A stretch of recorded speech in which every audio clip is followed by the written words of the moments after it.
And there's a person inside when the truncheon stops. Oh, donate the cops. Oh, when the raiders come, who will protect the shops? Donate the cops.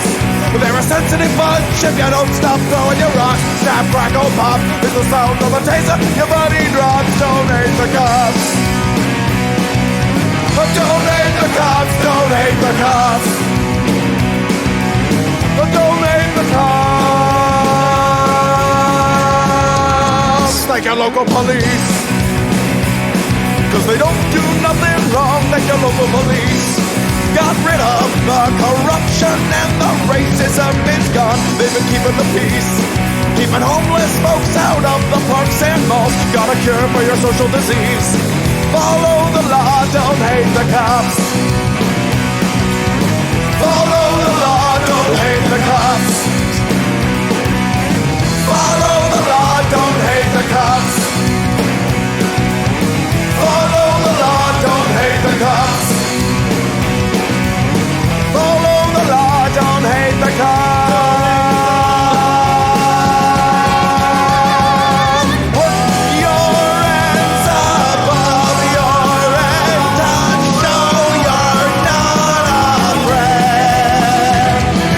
I'm the fearless judge that your skin color's gonna get.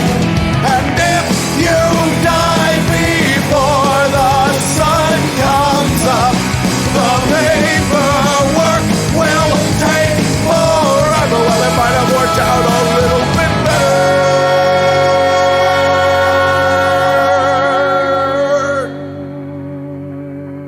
if you didn't hate the cops. Cause they don't do nothing wrong. Donate the cops. You can't blame them for just doing their job. Donate the cops. Well, you gotta wonder, how much would it cost for you to be shot at and stabbed at by maniacs and drunks? Donate the cops. Donate the cops. Donate the cops. Donate the cops. Donate the cops. Don't hate the cops, don't hate the cops. Don't hate the cops, don't hate the cops.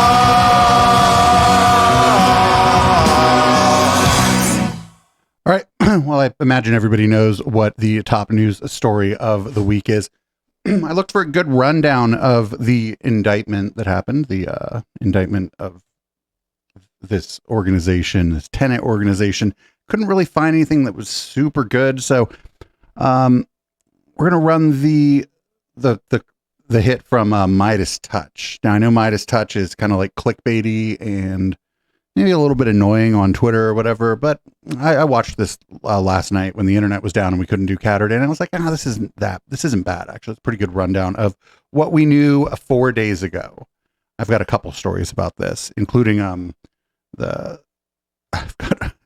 got Tim Pool's dad calling the fucking Majority Report on the docket tonight. We got a lot to cover, so let's get going here.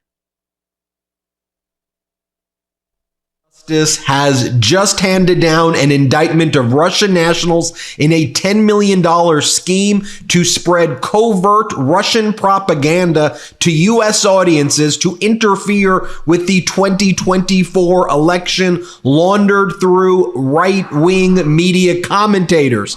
This indictment alleges that right-wing commentators like Dave Rubin, Benny Johnson, Tim Pool, and Lauren Southern, as part of something called Tenet Media YouTube channel, have been unwittingly working for a Russian influence operation, although the co-founders of this so-called media company appear to have been completely aware of the fact that this was a Russian influence operation. The two people described in the indictment as unnamed founders were very aware their operations were funded by Russians, Will Sommer states. Tennessee Business Records list Tenet's founders as Blaze TV host and Turning Point USA contributor Lauren Chen, aka the roaming millennial, and her husband. We wrote about it on MidasNews.com, how these Russian nationals employed by state-controlled media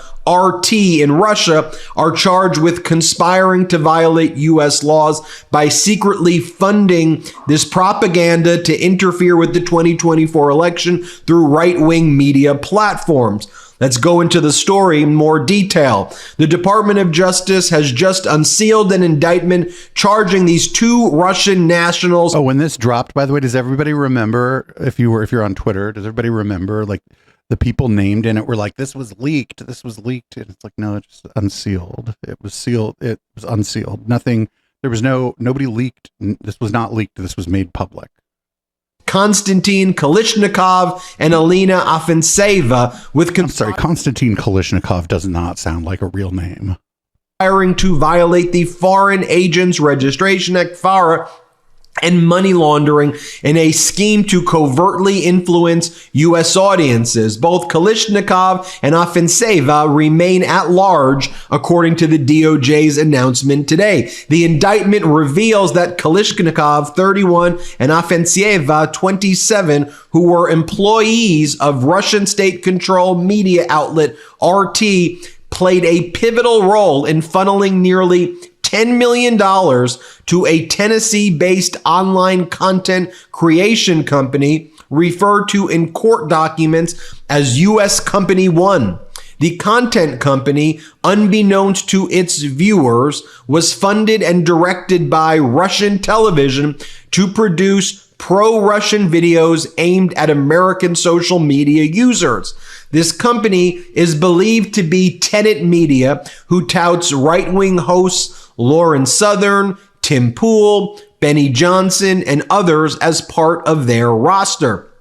The indictment remarks, quote, on its website, U.S. Company One describes itself as a network of heterodox commentators that focus on Western political and cultural issues. How mad is Brett Weinstein that he didn't get fucking invited to this party? This phrase matches word for word with Tenet's slogan, which appears on their website. The indictment further states that Kalishnikov and Afanasyeva, founder 1 and founder 2, also worked together to deceive two U.S. online commentators, Commentator 1 and Commentator 2, who respectively have over 2.4 So I don't imagine it's that hard to deceive Dave Rubin. million and 1.3 million YouTube subscribers. Founder 1 and Founder 2 contracted with Commentator 1 and Commentator 2 to produce videos using Commentator 1 and Commentator 2's own names and leveraging their existing audiences for license and publication by U.S. Company One. The subscriber counts at issue mentioned in the indictment match the number of YouTube subscribers for the accounts of Tim Pool as well as potentially Benny Johnson. Although if you take a look at Benny Johnson, it may also be someone by the name of Dave Rubin. Someone by the name of Dave Rubin. Relative subscriber counts. It's unclear which one it is. I want to make that clear right now. Oh, at this point, we figured out it was Dave Rubin. Remember, this was from the day that this dropped. We figured out Commentator 1 is Dave Rubin. Shout out to like Will Summer and Matt Bender for doing a lot of good work on this, by the way. Hey, I'm Ben Meiselas, one of the co-founders of Midas Touch. You know, I heard Donald Trump on a podcast the other day once again say that climate change is not real. Let me show you what he said. The biggest risk today, you know, when I hear these poor fools talking about global warming, they don't call it that anymore. They call it climate change because, you know, some parts of the planet are cooling and warming. It didn't work. So it didn't work. Some parts of the planet, like an idiot. They just call it climate change. You know, when Donald Trump said that, it reminded me a lot about what he said about COVID when he said, like a miracle, it was all going to go away. Play this clip. It's going to disappear. One day it's like a miracle. It will disappear. And from our shores, it could get worse before it gets better. It could maybe go away. We'll see what happens. Nobody really knows. And like a miracle, COVID did not go away. Donald Trump didn't have a plan and millions of people died. And now Donald Trump claims that the way he handled the COVID situation was... I do wonder what this is doing in this video. It's supposed to be about these indictments. Unknown disease at the time. Nobody knew what the hell it was.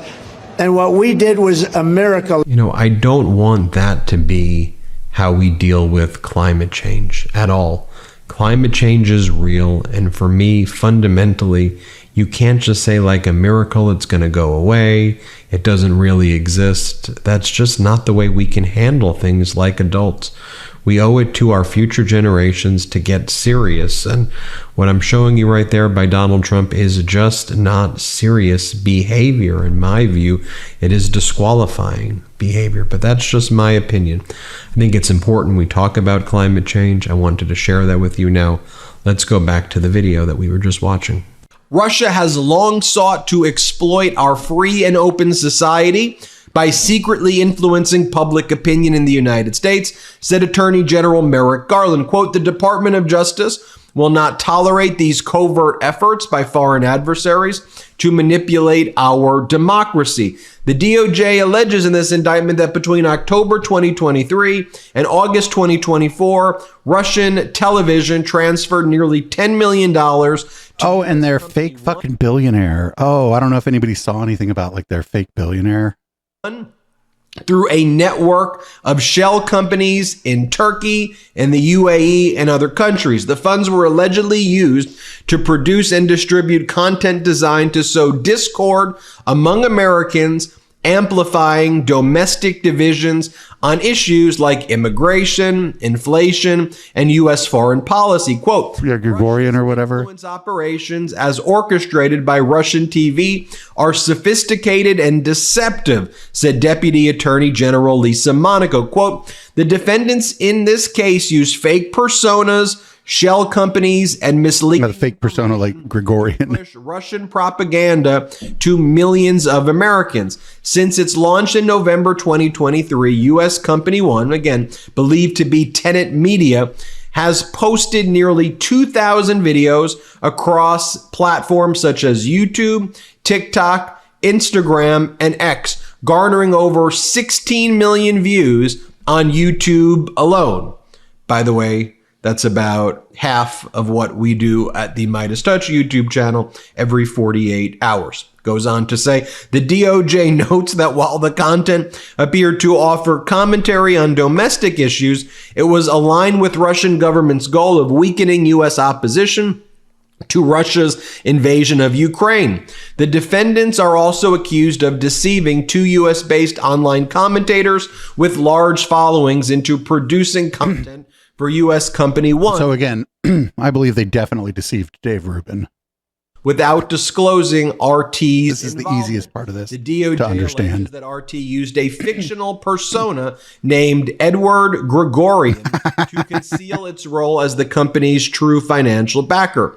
Within the indictment lies a troubling sequence involving directives from Elena Afanasyeva, alias Helena Shudra, to manipulate content creation at U.S. Company One, aiming to tailor videos to specific agendas. Notably, in early 2024, Afanasyeva orchestrated the creation of tailored content that included a video featuring a well-known U.S. commentator who Midas Touch can identify as Tucker Carlson during a bizarre visit to a Russian grocery store in which Carlson said he was radicalized by how low the prices were in Moscow. This particular piece was strategically circulated within the U.S. Company's One's producer Discord channel, prompting internal concerns among the staff. Was there a mole in that Discord? Oh, I hope there's a mole in that Discord. I hope we learn later that there was somebody in that Discord taking screenshots About the overtly promotional nature of the content. Producer One, a staff member at U.S. Company One, expressed reservations about posting the video, describing it as overt shilling. Despite these concerns, the directive from the higher-ups at Company One was clear, with Founder Two instructing them proceed, publish the video, because it aligned with the broader influence campaign, underscoring the depth of control exerted over the content output to serve specific propagandistic purposes for Russia. This episode exemplifies the sophisticated methods employed by RT's operatives to exploit. I'm not going to call any of this sophisticated. This is just propping up a content farm with money. I'm not sure. This is not sophisticated. We could do this. The community here, we could do this. This isn't sophisticated. Credibility of well-known U.S. figures to Not that we're dummies, but this isn't sophisticated. under the guise of regular social media content. The indictment underscores Russian television's ongoing efforts to continue its influence operations in Western countries despite formal bans and sanctions following Russia's invasion of Ukraine in 2022. According to the DOJ, Russian television's editor-in-chief boasted about creating an empire of covert projects to try to shape public opinion in the United States. Kalishnikov and Afanasyeva face charges of conspiracy to violate FARA, which carries a maximum sentence of 5 years in prison, as well as money laundering, which carries a maximum sentence of 20 years in prison. That's a little bit weird that money laundering carries a maximum of 4 times the sentence as not registering as a foreign agent, essentially. You would think that you would flip those. But I guess you're fucking with people's money, and this is America. The FBI is leading this investigation. More details and data emerging as well. A hat tip here to Arya Kovler, who went through this indictment as we did as well. And he says, what this all means is that Russian intelligence agents were part of internal conversations with the co-founders of Tenet, Lauren Chen and Liam Donovan, about how much to pay some of these right-wing hosts like Benny Johnson and Tim Pool and others. It goes on to say, the Russians asked Chen, again, the co-founder of Tenet, to recruit Benny Johnson and Tim Pool to make some content and offered $2 million a year each. Jesus Johnson Christ. said he wanted $5 million. Pool demanded $100,000 per episode. What's also notable is the indictment does not suggest, I want to be clear here, that either Johnson or Pool knew that the money was coming from Russia. Yeah, but it sounds like, and I think I was listening to Majority Report when this happened, right? Because of course, I mean, I don't listen a lot to other commentators, but Sam had kind of a good point when he said that, you know, asking for that kind of money per video makes it seem like maybe this isn't their first rodeo. Maybe they're not necessarily that it was, that it had been Russians before, but that they were familiar with this sort of this idea that there are people out there who don't necessarily want a return on their investment. They just want their ideas out there, and they want people to spread them. And so they're asking for this, like, this is a large amount of money. I mean, these are big YouTube channels, but $100,000 a video. I mean, I'm trying to think of like how that works with like YouTube, like let's say all forms of monetization, like together. One piece of content, say it's like an hour or 45 minutes. What kind of numbers, what kind of viewership do you need on that to get $100,000?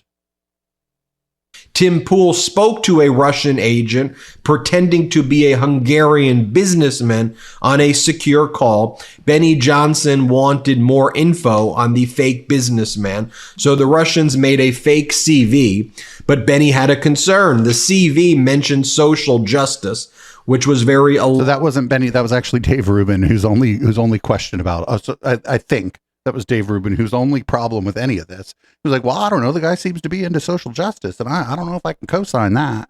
And to be clear here, we're not sure if it's Benny Johnson or Dave Rubin. We're pretty sure it's Dave Rubin now, but again, this was the day this dropped, so no shade at Midas Touch here for their reporting.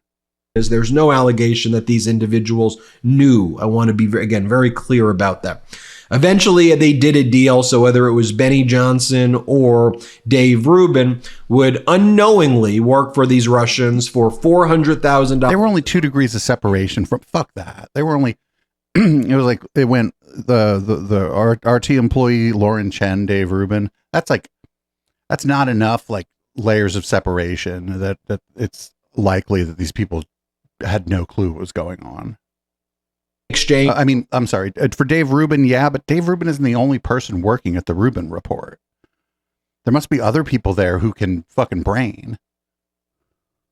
Only 4 monthly videos plus a $100,000 signing bonus. Poole also agreed to 100,000 video, but no signing bonus. Weak negotiating skills there, Area Kovlar jokes.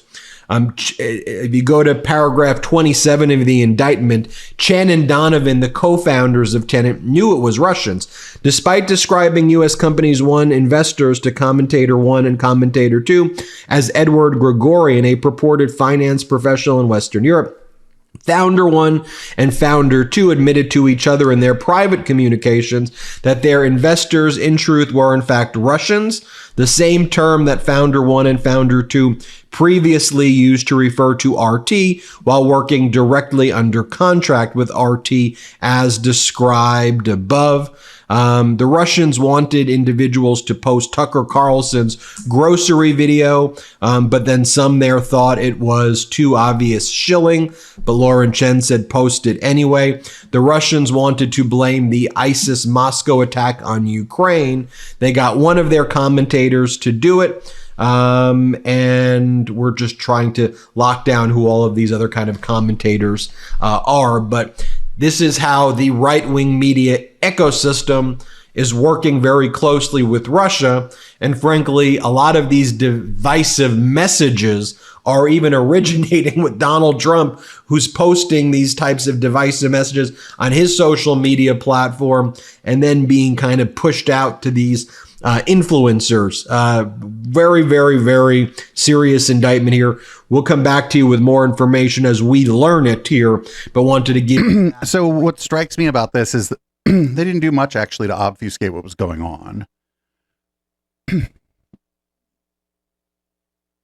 didn't do much at all to obfuscate what was going on. It was like, I don't know. I feel like if we were doing something like that, us, like this community, I think we'd be able to cover our tracks a little bit fucking better. I don't know. So here's Tim Poole's sort of response, I guess, to all this. He's going, I don't know. Check this out. And we were preparing to engage in sponsorships, and they were getting hundreds of thousands of views per episode. And we decided to license it out because Lauren contacted us and was saying, we'd love to license something from you. And I said, well, we don't need to do that. We're an independent company. We have our own members and sponsorships. And then it took quite a while. And then he said, excuse me, how much? A while, but long story short, we agreed to a non-exclusive broadcast license, which meant that we own the show. So I barely even talked to Lauren. And it's kind of crazy. I've known her for a long time. So when she said that she was launching a company, she had investors, I'm like, okay. I mean, I hear that 50 times a year. And in the podcast space, we just heard that I think Travis Kelce is getting a $100 million contract. So these numbers that's where they're at. I think people don't realize how big the podcasting space is and the revenue that you generate from sponsorships and memberships. And for all I knew, this was, Lauren Chen, she works the Blaze. She wanted to start a company. She found investors. That was seemingly the gist of it. We only ever took money from an American corporation. The amount of money that we were offered for the show was around market value for offers we had already received. No. It was bullshit. That part, he's bullshit. $100,000 for a video that you already produced and that the people that are licensing it don't even own. Bullshit. Because if they think about this, you can embed anything from YouTube or even Rumble. So if you want it on your website, you can just do it for free by embedding it. And so it was just like, cool, I know Lauren, sure, whatever. And then you got Benny and Dave and Matt Christensen and Taylor Hansen, who I know them all. And I'm like, yeah, this seems fine, whatever. And the crazy thing is, assuming all this stuff is true, I'm like, man, this sucks. We didn't need the deal. The deal didn't do anything for us. It was just. Excuse me, $400,000 a month didn't do anything for you?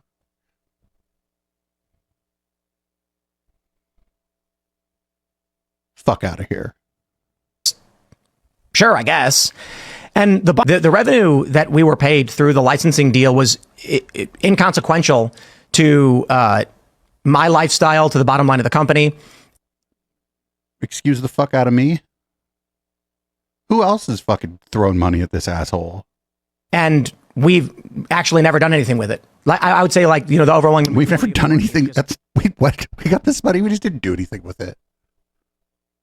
It's not gone anywhere. It's still sitting in a fucking suitcase in my office, actually. And then, we have people tweeting at me like, give the money back or whatever it is. Like, dude, let me put it this way. We're talking to our legal team. I can say that I just announced I've been contacted by the FBI as a victim of a potential victim in a crime. They have stated that. Ooh, I don't know about that, friend. Ooh, Ooh. If I ever get contacted by the FBI, I'm going to operate under the assumption that whatever scheme that I found myself somehow involved in, that they think I did it. And then you know what I'm not going to do? Fucking say shit about it on the air, ever. They have information relevant to their ongoing investigation and requested a voluntary interview. So, engaging with counsel, we are going to provide, assistance in whatever way we can. And that's about it. I mean, it's. So somebody comes to me with an offer, maybe, that scale wouldn't be, we're not pulling any numbers here, but if somebody comes to me and it's like, hey, I'm starting a company and I want to license your content and I want to, let's say I want to give you $5,000 a video, and, you can pick the clips and you still own the videos and you just send us the MP4 file. I'll be like, let me get back to you. And then I would be like, fuck, who knows a cheap lawyer? Anybody know a cheap lawyer?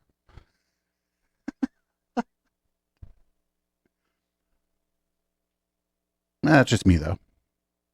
It's just me. Fuck that shit.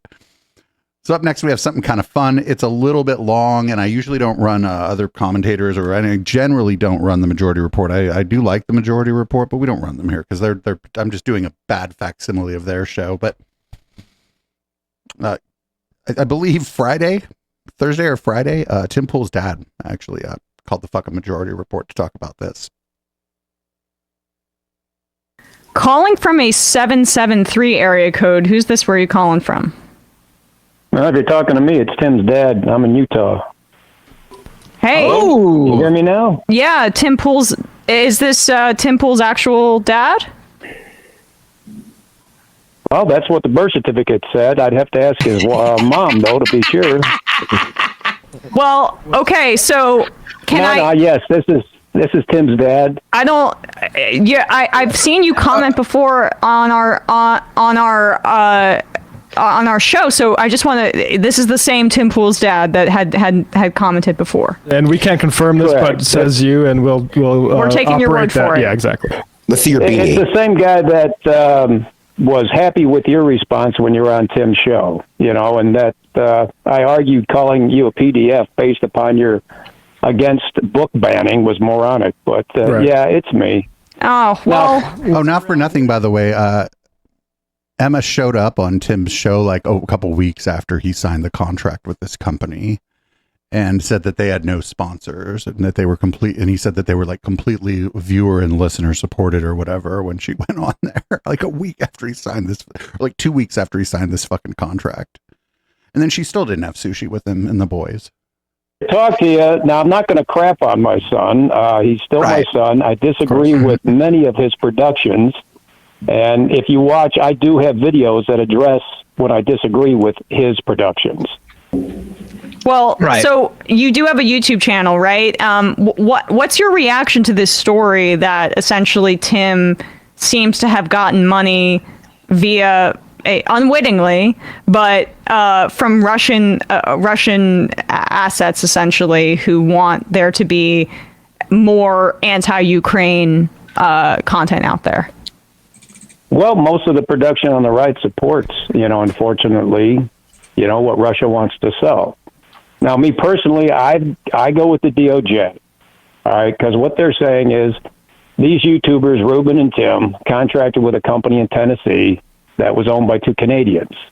Now, what's the due diligence expected to find out exactly where all the money comes from? Now, I don't support his use. Oh, that kind of money? A lot of due diligence. Most of his products don't really concern me. A lot of them are social things that don't really make a difference. But when I hear views on the LGBTQ, or when I see things about the Ukraine. Look, the Ukraine didn't ask for Russia to invade. So do I like money going out to Ukraine? I don't like money going to anybody when we have a $36 trillion deficit, okay? But if we don't stop Putin like we didn't with Crimea, he's going to be emboldened. So we have to at least support Ukraine, or we're going to eventually put our own people on the ground, and I don't support that. But right now I'm looking at this from the DOJ's perspective, and until they get a better look into the investigation, I'm going to defer to them that all Ruben, Tim, and these other guys did was take the money and run. And Tim, on his show, said that he basically just licensed the production that he already does for them to show. So people on the left or right are going to take their own viewpoints. I'm trying to be impartial and non-biased when I deal with my son as when I deal with all left or rights. I've gone into some left-leaning publications that I get called out when I actually give an unbiased look into it, and they start, FMing me because it doesn't coincide with their echoes. And so I try to be true. I try to be impartial. I don't agree with a lot of his productions, and then I voice it. Now, I don't directly attack the person. I attack the production. And when people start attacking the person, like when Tim called you a PDF because you were against book banning, I'm like, no, you just lost the disagreement because now you're not addressing the individual topic. You're going after the person. So that's my viewpoints, and that's where I stand on most of that. Mr. Poole, I want a question, for you. Yep. His first initial response is saying that he's in fact a victim of this. What's your reaction to that? Do you think that's an advised way to, respond to this? Well, PR is a big moneymaker in this world, and if you don't respond properly, you just hung yourself. So calling yourself a victim probably isn't the way to go. I mean, that's acting like a victim has no control over what happens. It's like when somebody says she asked for it because she had a high skirt. Well, she doesn't come out and say she's a victim because she wore a skirt. So, yeah, probably not the best choice of words, but a lot of the times in his video productions, I don't like his choice of words. Yeah. But he's selling a product to people that want to buy the product. So I just wanted to play a little bit at this. This is like a 22 minute video. People can find it in the show notes. I didn't agree, and I chat's chiming into, I didn't agree with everything. I think his name's Michael Poole said, but you got to think about what it must be like to be Tim Poole's dad. The guy I think my take from what I've seen of Mike Poole is that he's like a moderate conservative. But is not interested, it would be on a moderate conservative who would be on our side of the culture war stuff, like on the book bans, like fucking weird shit about trans people and gay moral panic and all that. He'd be on our side.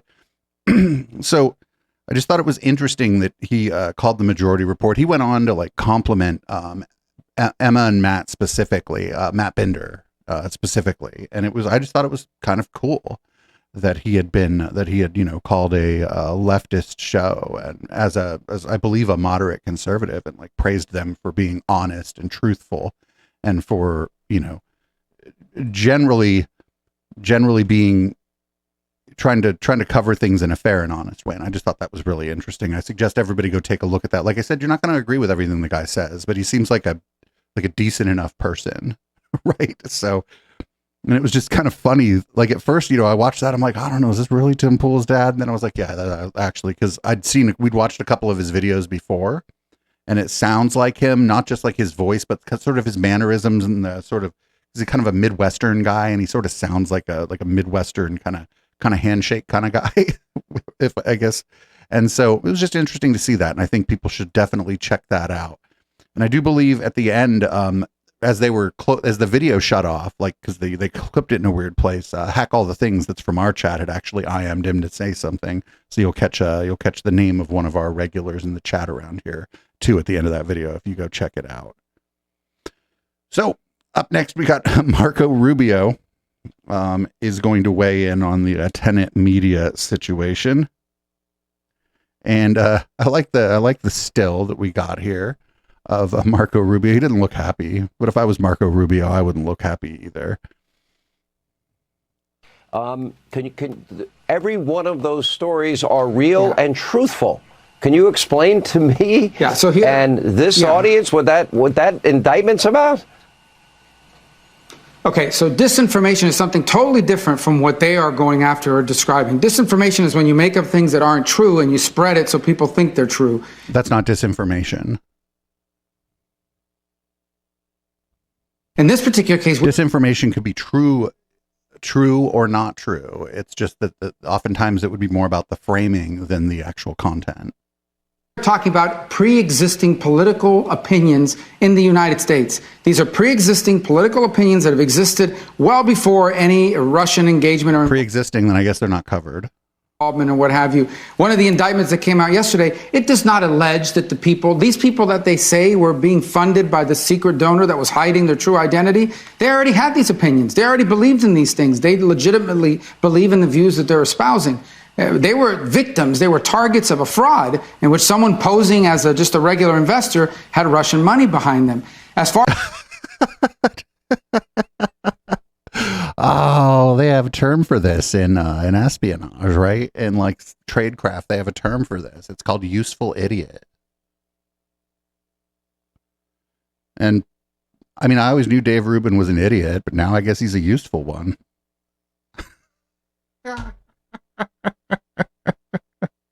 Up next, I guess here's Dan Bongino offering these commentators some legal advice.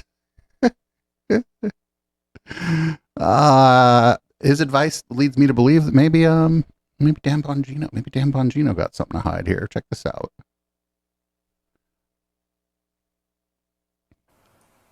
But I'd be remiss as a former federal agent to not warn people that given these accusations, are other people, I'm not accusing anyone specifically, I want to be clear. Are people working with the feds right now to try to ensnare other conservative influencers? Oh, you mean you? I think he means himself. Ooh, man, you should stop fucking, I know, like, the rules are if you're going to tell on somebody, the only person you should ever tell on is yourself, but there's no reason. It seems like a dude's fucking telling on himself right now.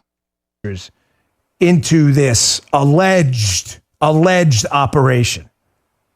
I'm just going to say this.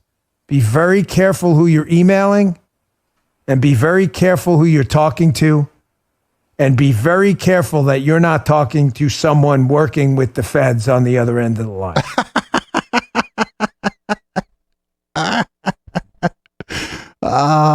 There's two things that I first of all, I mean, he could just be like trying to like not maybe cover his own ass, but just trying to cover everyone's ass sort of in some kind of way there. Or it could be that fucking maybe he's an informant, right? Maybe he's an informant and he doesn't want anybody to think that he's an informant.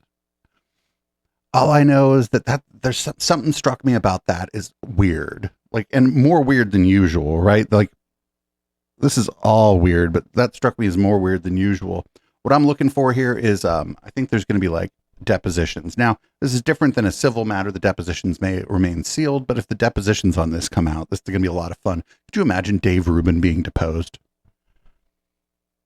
Imagine fucking Dave Rubin being deposed. So, you know who they were smart enough not to fucking get involved in this in any sort of meaningful way? This guy. Then on this. Okay. I think that Vladimir Putin wants the guy who stood next to him in Helsinki and says, oh, he didn't do anything. He told me we were just meeting. And he said he didn't interfere in the election at all, even though our own Department of Justice had found that he did. What I find interesting about everyone's analysis thus far on this topic is that you're leaving out the juiciest tidbit, which is that the Russians were paying Tim Pool and Benny Johnson $400,000 a month for a weekly video that would go out to their millions of followers. $400,000 a month? Yes, more than Hunter Biden was making. You know, I'm available too if you want to pay me for that money. But that's you make a yeah, but Waters, you're an idiot, but you're probably not very useful. Joke out of it, and they have denied that they knew that it was coming from a Russian in that way, but they were getting. Where did you get that info? Because I thought it was going through. I thought it was going through Lauren Chen. Wasn't it her company? Well, and it was done Tennessee-based. Well, but then Greg Gutfeld, you're an idiot. Yes, Company, and that they hired him as to do something. And well, then they've been doing videos, and these kinds of talking points have been showing up in those videos. Oh, and you mean like talking points like inflation's high? No, like talking about. You mean like DEI? That's why. See, they wouldn't have hired They wouldn't have hired Waters. Bad. Yeah, that, or like definitely Russian. Let Russia have Ukraine. It sows discord, which is the point. That they want people, first of all, to think that life is completely terrible under the Biden-Harris administration. Okay, let me ask you. Yeah, I think Dave Rubin is probably a more useful idiot than Jesse Waters. This is going to keep unfolding. We're going to learn more as time goes on. I'm thinking that if I had to make predictions here, and mind you, I'm not, particularly knowledgeable in anything other than like the content that's being created by the people that are named or not named, and that are people who are mentioned, I would say, I suppose, without using their names in the indictment. But I'm guessing that Lauren Chen and her husband are going to go down. And I don't think anybody else is going to go down. I think all the commentator 1 through 5 or 1 through 6 or whatever, I think they're all going to fucking turn on Lauren Chen and her husband. That's what I think is going to happen, because that's what I would do. I would be like, it's their fault. I wasn't talking to the Russians. They were talking to the Russians. I'm just a stupid motherfucker. And any other questions you have, that has to go through my lawyer. That's what I'd do.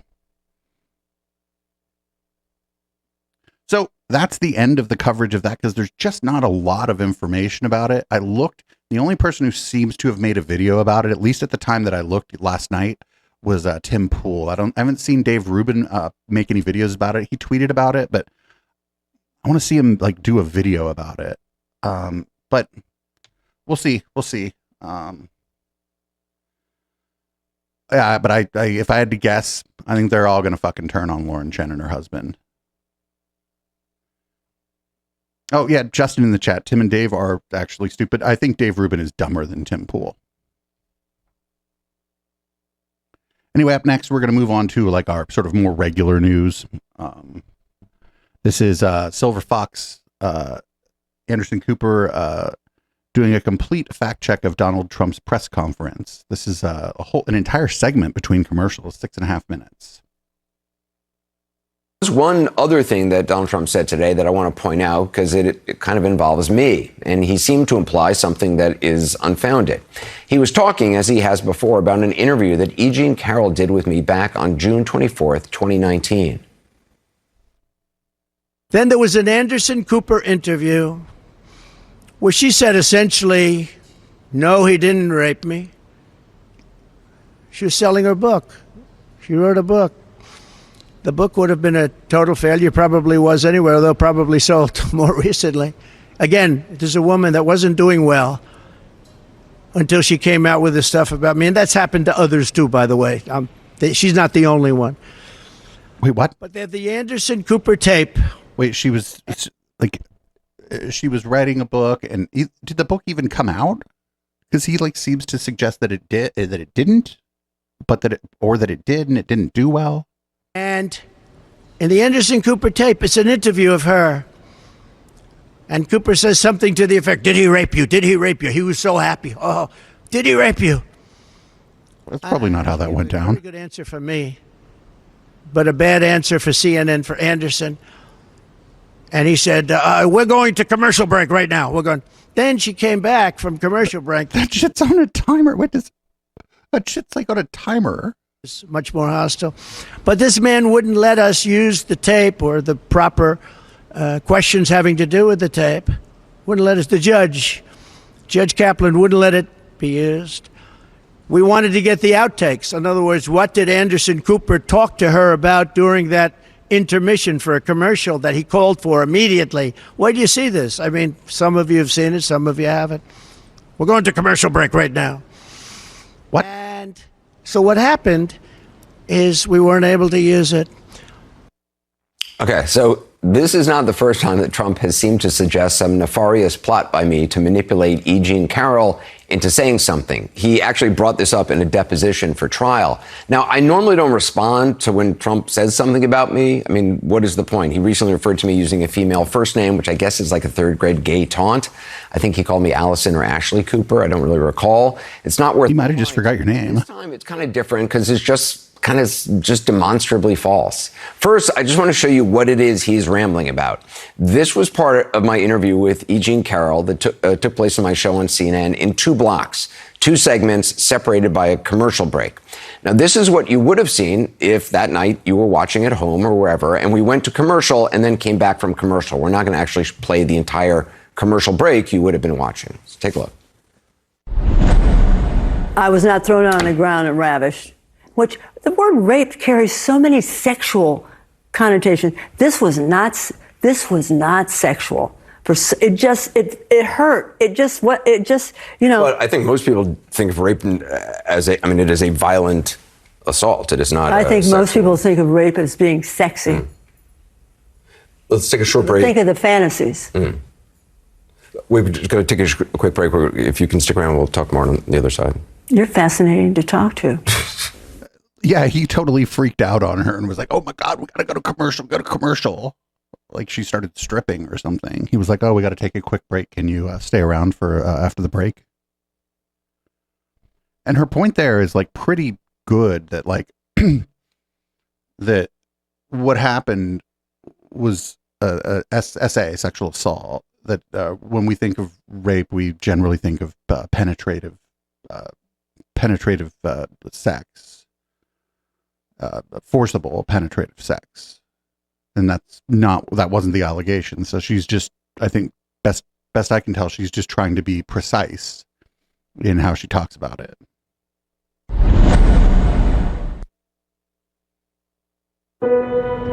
Cancer is the ugliest disease mankind has ever faced.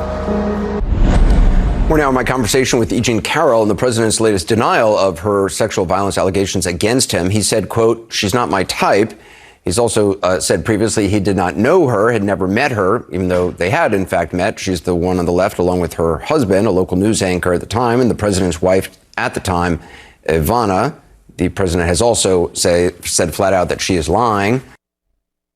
Okay, so that commercial break, which we only just played a snippet of the commercial, ran 4 minutes long. So the former president seems to be suggesting that something we discussed, or that I discussed with E. Jean Carroll during a 4-minute long commercial break that you would have been watching at home, made Ms. Carroll change her tone toward him. Not sure her tone actually changed in the second block of the interview, but that's besides the point. The problem with this conspiracy theory is that this interview was actually pre-recorded. Oh, I didn't know that. I thought it was pre-recorded. Then you don't just take a 4-minute break because there's a 4-minute. I mean, maybe if you're gonna, maybe you do, because I mean, not 4 minutes, but maybe people want a glass of water, want to go to the bathroom, want to get up and walk around for a minute. Record a toss to a commercial break and then welcome viewers back after a commercial break, so that the entire 2 parts of the interview would fit into my show that night. So when you do that, when you interview someone for however many minutes, and then you toss to a break that'll later be inserted into the broadcast, you don't sit there for the entire 4 minutes of the commercial break with the guest just waiting to then come back to the show. Because it's pre-recorded, you don't have to sit there during commercial break. You just take a few seconds. You make sure the control room is still recording. You welcome viewers back as if you've just come out of a commercial break, and you continue with the interview. And that's exactly what I do with E. Jean Carroll. And I know this because we have the tape. So while Trump is apparently suggesting I sat through a commercial break on live TV with E. Jean Carroll, telling her to be angry or whatever, we actually just paused in a pre-recorded interview for a few seconds. And if you don't believe me, here's the raw, unedited video of what was actually being recorded, and you will hear exactly what I said in the few seconds it took me to resume the interview. We're going to take a quick break. If you can stick around, we'll talk more on the other side. You're fascinating to talk to. All right, so we good? We coming back? Yeah, right back up. Stand by. Okay.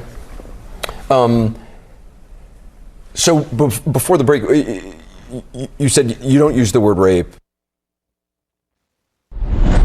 So nobody got up and even had a glass of water or anything. There's an opportunity to take a break, and they didn't even take one. that was the entire break. So when Donald Trump was saying it was a 4-minute break, I'm talking to Each and Carol. You just saw the break. And that weird look I have is how I could talk to my control room. And when I'm saying, okay, we good, we coming back, okay, I'm talking to a producer in the control room who's talking to me in my earpiece right here, making sure that we're good on time, we're still recording, and I can immediately resume the interview. That's what happened in this break in the interview that Trump was once again talking about today. Oh, yikes, dude. Because I thought, like, for sure that, like, people would at least get up and stretch or something, but they didn't do nothing. Unless that was a fucking fake deep or whatever. All right, up next, we have an important question. The important question is, what kind of accent does Kamala Harris have? You ready? This is important. A different topic. Since when does the vice president have what sounds like a southern accent? I have no idea what you're talking about. Well, I mean, this is...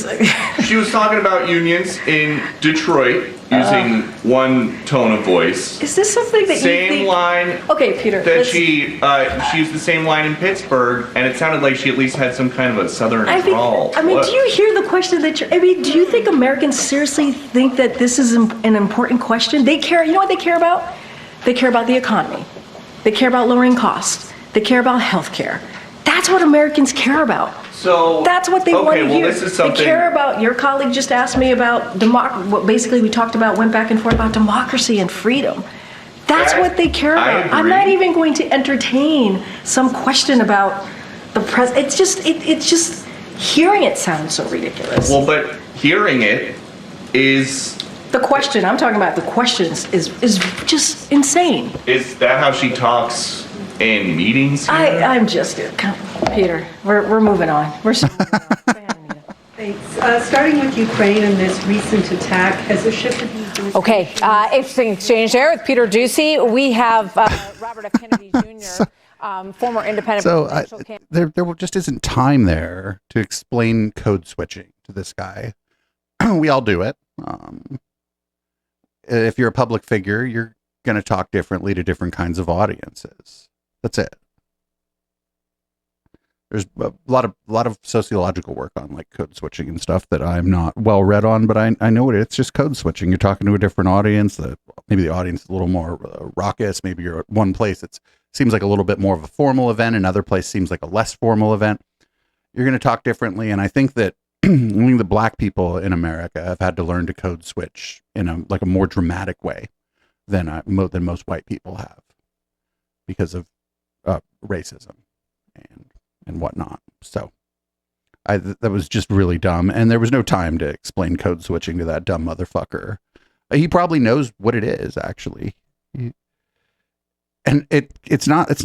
I looked at what he was talking about. I forget whose stream I was watching, and it wasn't nearly as cringe as when fucking Hillary Clinton was like, "I ain't no ways tired." I was like, "Why are you doing that?" This was like not even close. It was like just a minor like code switching based on different environments. And why would she have a twang in Pittsburgh? Pittsburgh's in Pennsylvania. That's like the Midwest or the East Coast. Yeah, Ducky in chat just said that's a broadcaster. That person code switches all the time. I code switch all the time, right? It's not disingenuous. It's just I talk about things differently when there's a camera pointed at me than when there aren't. It's just the way the fucking world works. Up next, Fox and Friends, not happy with Kamala. This morning, she's not participating in the Fox debate. She won't interview. She's had one interview, and she had to have, her blanket next to her with her running mate. Balls. And her then, blankie? Yeah, her little, security, like my little daughter does. Wait, what? She also pretends to be on her phone. Y'all saw that, right? When she sees reporters, she puts up her phone and she has the earbuds in. Well, she's a what? She took an interview with her running mate. Why would that be weird? It's not like she took a fucking interview like with just some random person. It was like the fucking person that's running with her, the person running for vice president. Like, it's so stupid. None of what they're doing is working. None of this is working. This is amazing to watch. Up next, we're going to get a clip from The Five, and every once in a while, Jessica Tarlov, the only person on The Five who, I don't know, seems to be attached to reality, every once in a while, she kind of gets fed up with these people. And here's one of those times. Kamala Harris is running a campaign that is resonating with the American public. That's just a fact about it. She has moved so far ahead of where Joe Biden was, up 7-8 points in some of these states.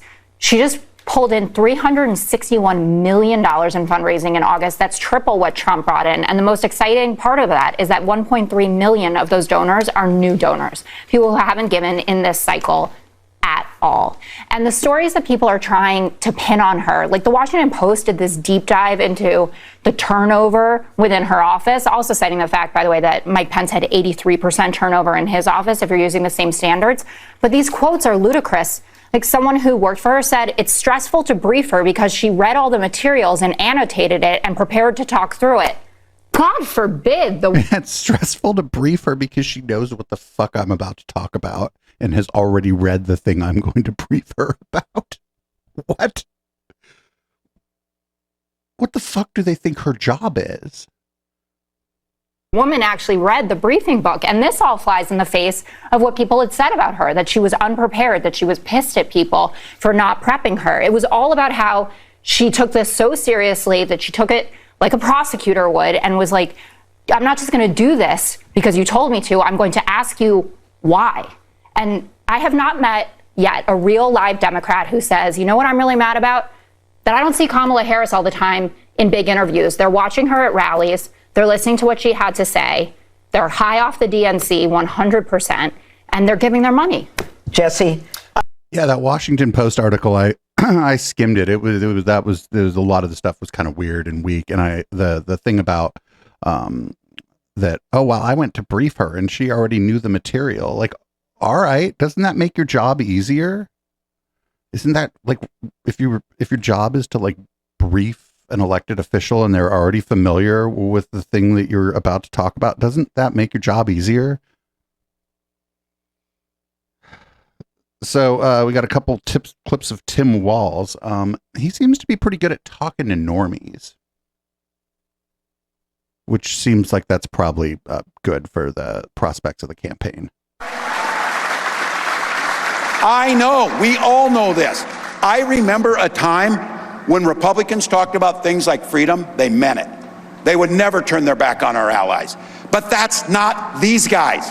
Trump and Vance, when they talk about freedom, means government should have the freedom to invade every corner of our life. They talk about small government, small enough to be in your bedroom, small enough to be in your exam room, small enough to be in your library, telling you the things that you should make decisions about. So let's be very clear. Where I come from and where you come from as neighbors, we respect differences. That's your opinion. Look, we're sitting here together, Brewers and Twins fans, Vikings and Packers. Look, we respect it. But on things like healthcare and what books I read and democracy, we all live by that very simple golden rule. Mind your own damn business. Mind your own business.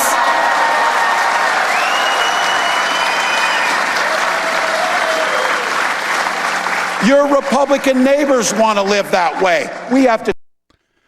If they running on mind your own damn business is pretty solid, because if you like understand like the messaging that's been going on, they're trying to the right has been trying to like say, oh, they're trying to take away your gas stove. They're trying to take away your gas stove. And I'm like, are they? I mean, there's a gas stove at my place. Nobody's taking away gas stoves.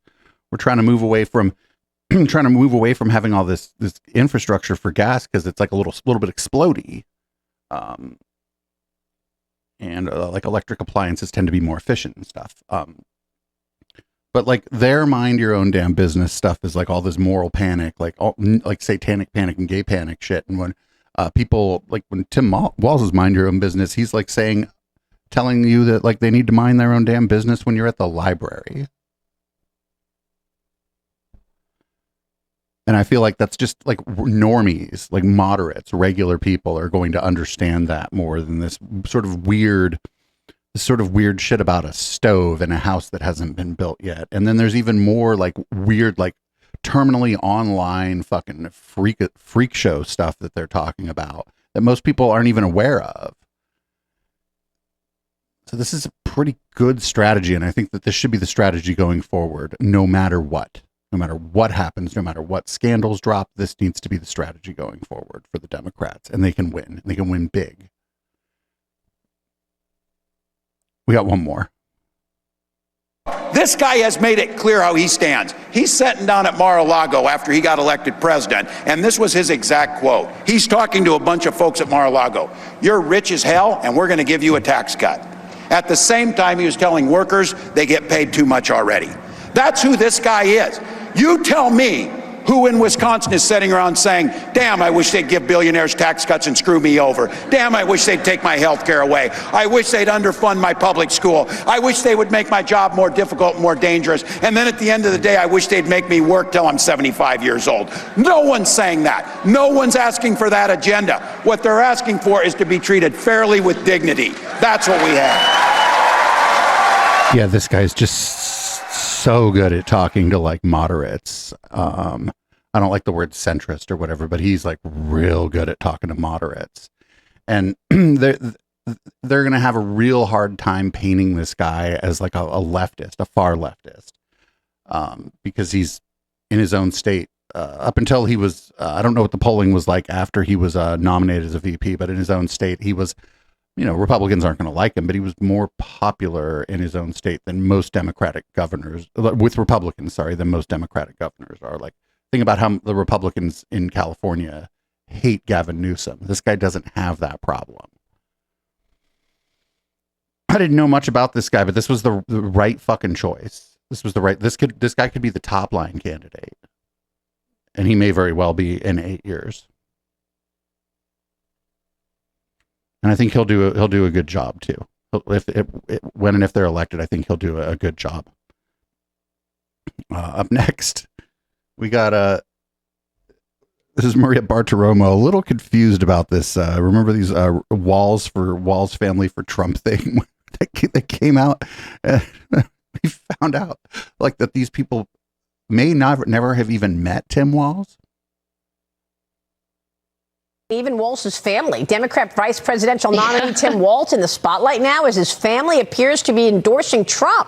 This photo of his family members, extended family, they're wearing shirts that read Nebraska Walz's for Trump. It's gone viral. Fox News spoke with them and they said they consider themselves distant relatives of Walz as they've never met or spoken to him. So are they his family or not? It comes after. Even Maria Bartiromo is like, what the fuck is this? What are you all doing? Like, Maria Bartiromo is a ghoul, but she is not a dummy. She is absolutely not a stupid person. And she's like, what the fuck are you doing? That's as close to what the fuck are you doing as you're going to ever get from, like, somebody on Fox News. Up next, we got Waters. This is Waters being weird about a milkshake. This dude...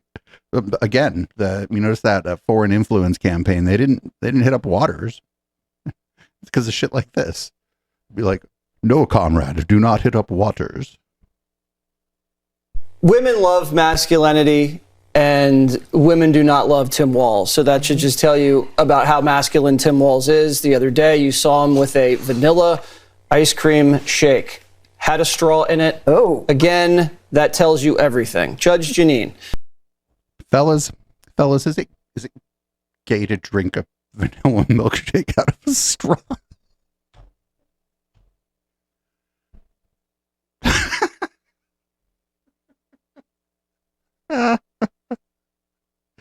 Oh man, this is not going very well for them at all.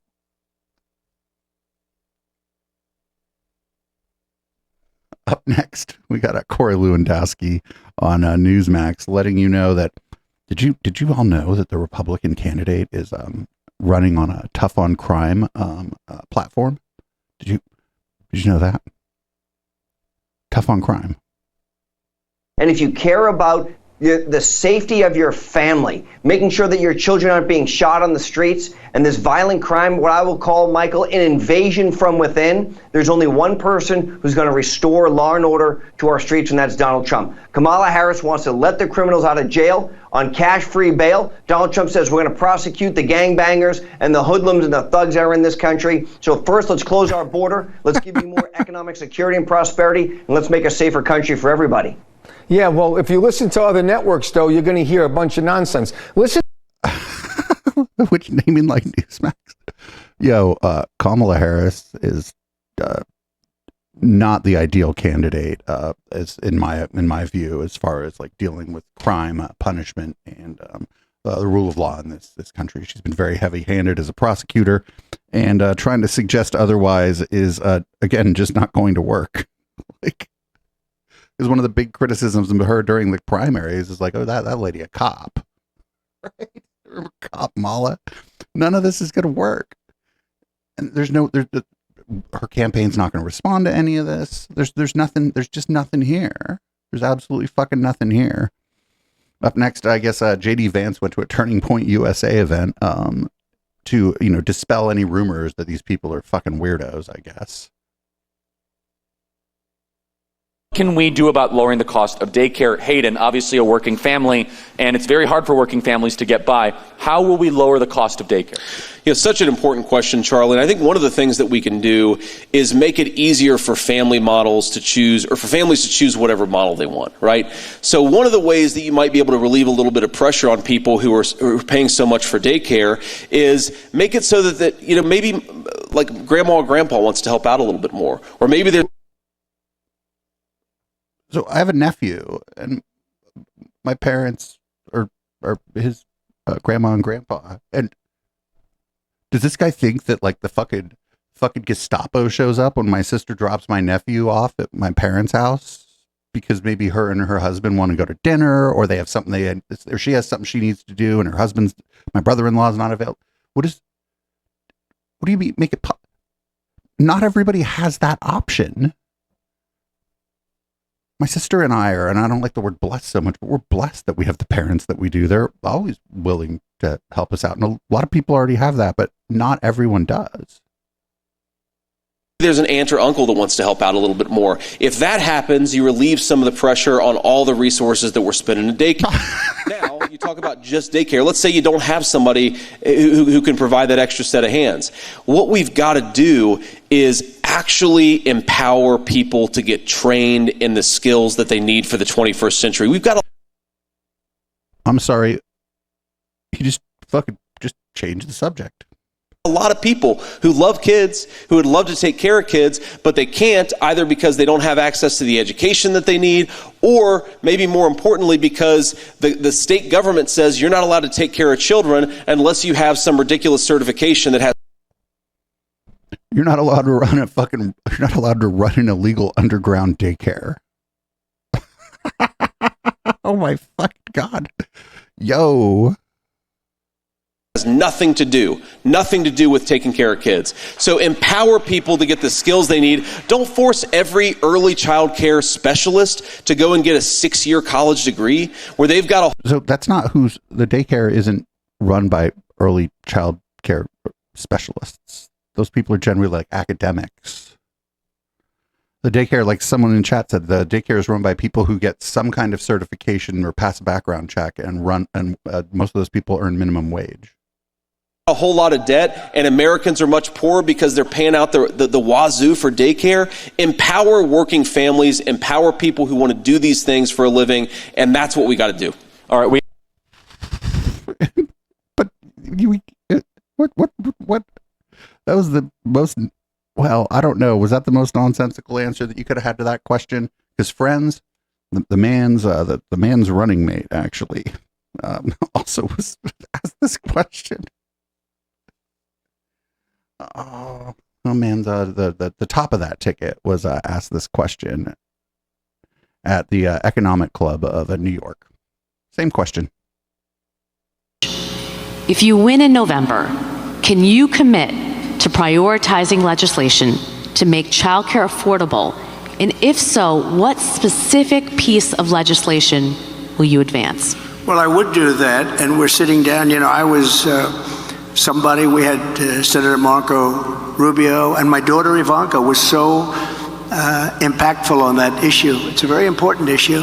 But I think when you talk about the kind of numbers that I'm talking about, that, because look, child care is child care. It's, couldn't, you know, there's something, you have to have it in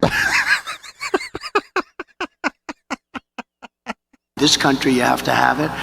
But when you talk about those numbers compared to the kind of numbers that I'm talking about by taxing foreign nations at levels that they're not used to, but they'll get used to it very quickly. And it's not going to stop them from doing business with us, but they'll have a very substantial tax when they send product into our country. But all that means is these same families that now can't afford a child care. Now their TV goes out, and now the TV is $600 more than it needs to be, or more importantly, like the if they own a house, the range goes out, and the range is more expensive than it needs to be. Even if the range is made in the United States, there's components in it that are not. Like everything just gets. You think when we do tariffs, you think the other country is just like, oh, all right, well, I guess we'll just pay it, and then they just pay it, and now the United States has the money. Like, no, you and me, we all. That a tariff is a tax on the consumer, because the fucking shit always rolls downhill. Numbers are so much bigger than any numbers that we're talking about, including childcare, that it's going to take care. We're going to have, I look forward to having no deficits within a fairly short period of time, coupled with the reductions that I told you about on waste and fraud and all of the other things that are going on in our country. Because I have to stay with childcare. I want to stay with childcare, but those stay with childcare. Well, you should maybe talk about it. Relative to the kind of economic numbers that I'm talking about, including growth, but growth also headed up by what the plan is that I just told you about. What plan did you just tell us? You just told us about taxing. You just told us about a way to make like if I need a new camera, you just told me about a way that you're going to make that camera 15% more expensive. We're going to be taking in trillions of dollars, and as much as child care is talked about as being expensive, it's relatively speaking not very expensive compared to the kind of numbers we'll be taking in. We're going to make this into an incredible country that can afford to take care of its people, and then we'll worry about the rest of the world. Let's help other people, but we're going to take care of our country first. This is about America first. It's about make America great again. We have to do it because right now we're a failing nation. So wait, why are they clapping? Thank you.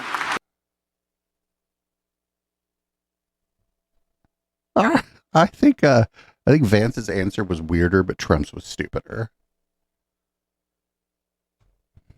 Don't worry though. This guy understands nukes better than anyone. And his reason that he understands nukes better than anyone, well, you'll see. Upgraded our entire program. And you know, the one program I hated to upgrade, hated it, was the nuclear program. And I understand it maybe better than anybody. My uncle was at MIT, a professor, the longest serving professor in the history of MIT, a very smart guy. We have a smart family. It's nice to have a smart family. But I understood nuclear for a long time, the power of nuclear weapons. You need a president that's not going to be taking you into war. We won't have World War III when I'm elected, but my uncle is a professor at MIT and I understand the nuclear better, and I upgraded the nuclear, but I hated to have to upgrade the nuclear, and we're not going to have World War III.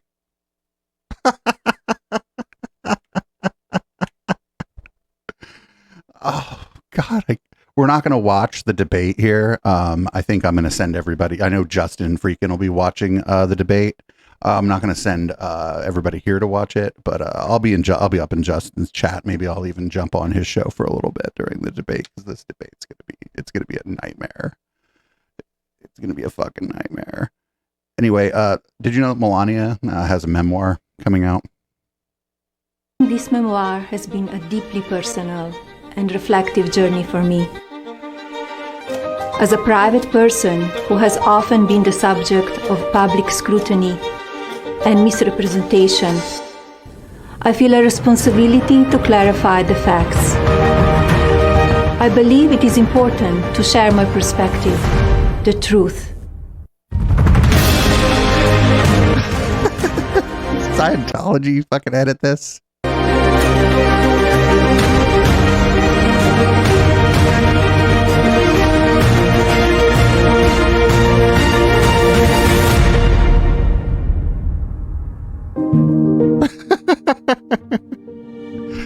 Fucking beyond parody. Also, there's a non-zero chance that this memoir is gonna like burn her husband down, and she's not even gonna do it on purpose. Up next, we got JD Vance responding to a question about Tucker Carlson interviewing somebody that said, the Holocaust, I think they just did that by accident. Which is the easiest question in the world to answer. You go, well, that person is crazy.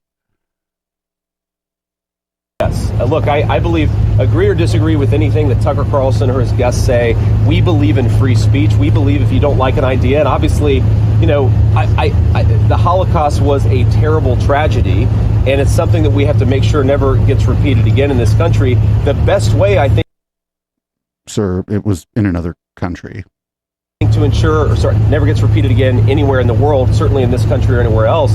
The best way to ensure that doesn't happen is to debate and push back against bad ideas. It's not to try to censor and suppress them. I really believe that the more you censor ideas instead of fight back against them, the more you give those ideas power. On the second question, it was, remind me? Using social media for cartel. Yeah. So look. Ooh, I'm rooting for whatever that bug was. So the thing on social media is, look, these companies are making billions of dollars, and a lot of them are getting rich by actually facilitating some really, really bad stuff.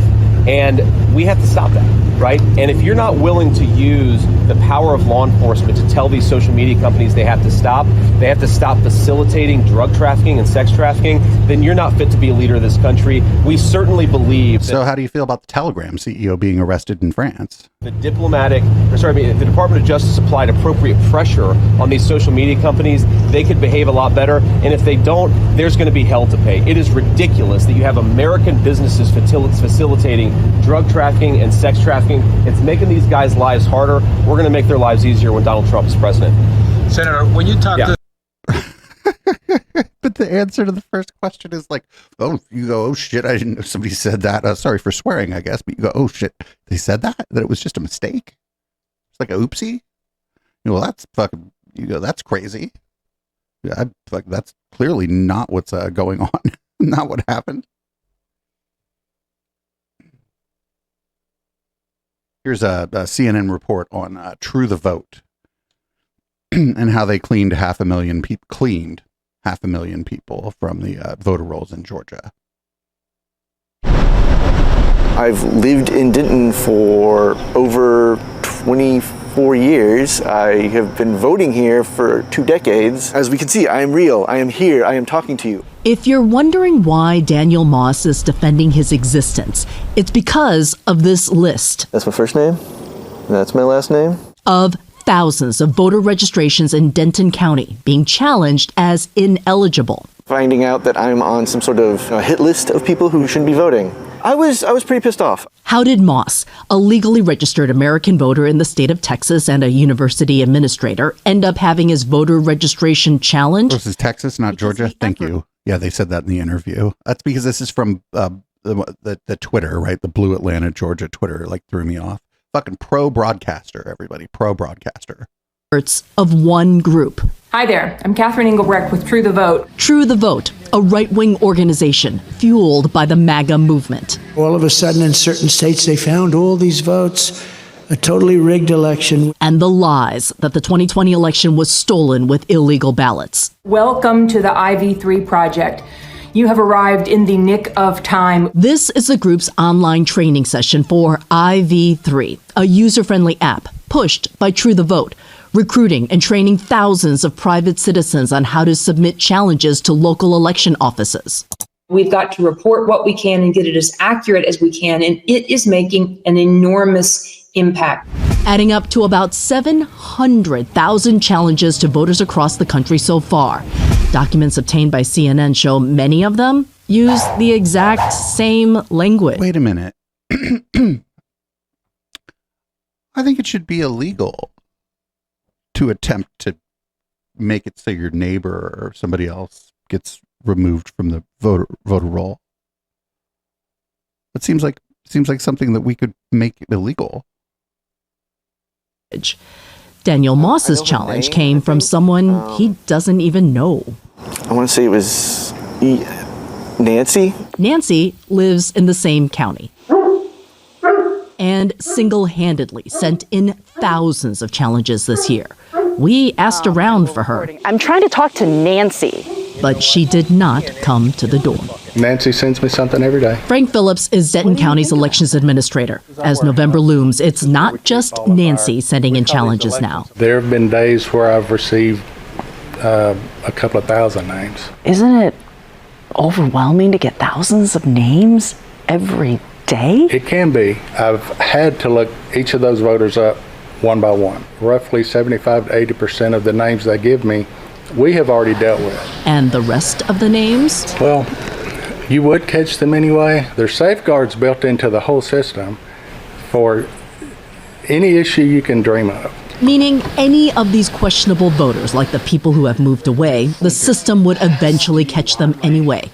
More than a dozen election officials CNN spoke with say they're getting the same challenges, many from IV3 users, when there's already a system in place that prevents fraud. But that's not stopping the leader from claiming this. In the space of elections, the fraud has been institutionalized. True the Vote is based in Texas. First, we went to try and find True the Vote's office location, the one it lists on its website as well as federal tax forms. But we didn't find a brick and mortar office. Instead, we ended up here at a post office with a bunch of P.O. boxes. Next, we came here to this strip mall that the state of Texas lists as the current address for True the Vote. But looks like it's a business that files income taxes, and it's a functioning office, but no True the Vote. These mass voter challenges are definitely a page out of the election denial playbook. But there is a bigger picture impact on our democracy, which is that weakening trust in elections and creating an environment where you can cast doubt or question the results of an election after the fact. Back in Denton County, Daniel Moss will be allowed to vote. Elections Administrator Frank Phillips found the challenge was wrong. For the people who are making all these endless challenges, he's chosen patience and education. In their mind, they think, hey, you've got thousands of people on your rolls that shouldn't be there, which turns out not to be the case. They come in with a preconceived notion. My job is to explain reality. Kim joins us now. So, Kim, we saw that you never actually found the True the Vote office. Did you ever manage to reach anyone there? Oh, we did reach them electronically, and they did send us a statement, and it says about its app, quote, it has developed a specialized processes, technologies, and methodologies that have been affirmed by experts and courts. But they wouldn't specify who those experts and courts are, nor would they answer specific questions from CNN.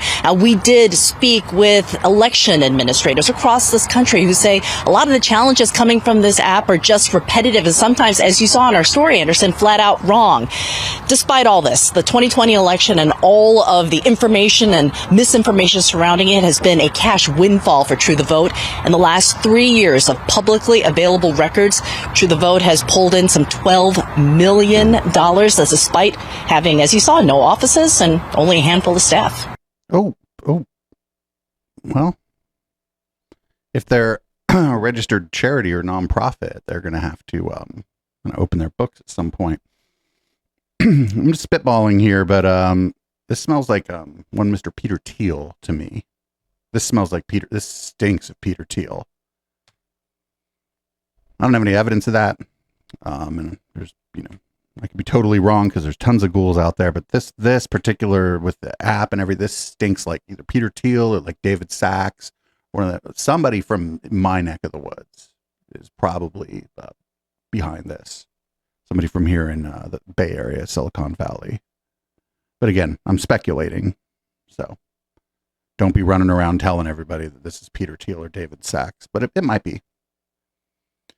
Up next, we got this is Virginia Governor Glenn Youngkin at a Labor Day event.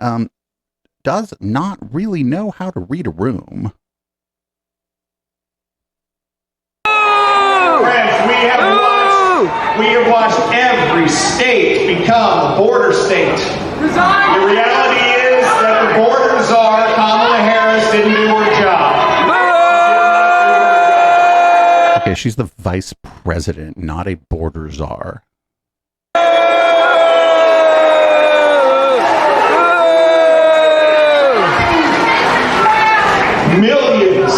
Millions of illegal immigrants, more than the Commonwealth of Virginia, have come across that border. And they've turned every state. What about the domestic terrorists we got here? Oh, fucking shout out to that lady. She's like, wait a minute. We have plenty of terrorists here in America. Terrorists! Worry about at home! I watched 2 illegal Get him.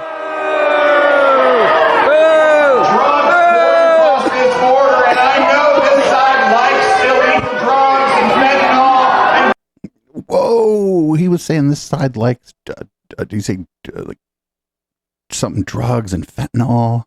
No, nobody likes fentanyl. Most drug users don't want it. I don't even use hard drugs anymore because of fentanyl.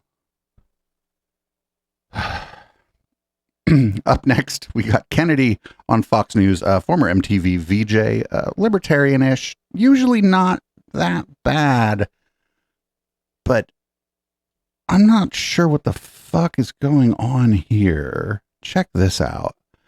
This is fucking weird, because usually, like, when we get clips of Kennedy, it's her like just being like, what are you talking about? Not this time, though, friends. Not this time. She's the one that we're asking, what are you talking about? As an adult to go have a big soda. But that's where this stuff goes. You know, the more government involvement there is in our health care and health insurance, the more they're going to have a say in what we put in our own bodies. And there is no more intimate a relationship than the one you have with yourself and what you ingest. And, you know, it starts with kids. And a lot of these bans are really condescending because they want to make sure they control the food that goes into the lowest income schools, which in places like Los Angeles and New York are fully subsidized. So what they're saying is, oh, you're poor. You can't make good decisions for yourself.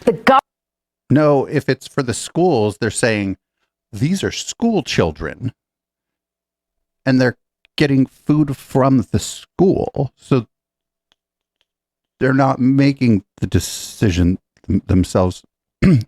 Most of us here went to American public school. Did any of you want that nasty ass fucking French bread pizza facsimile they were trying to serve you? No.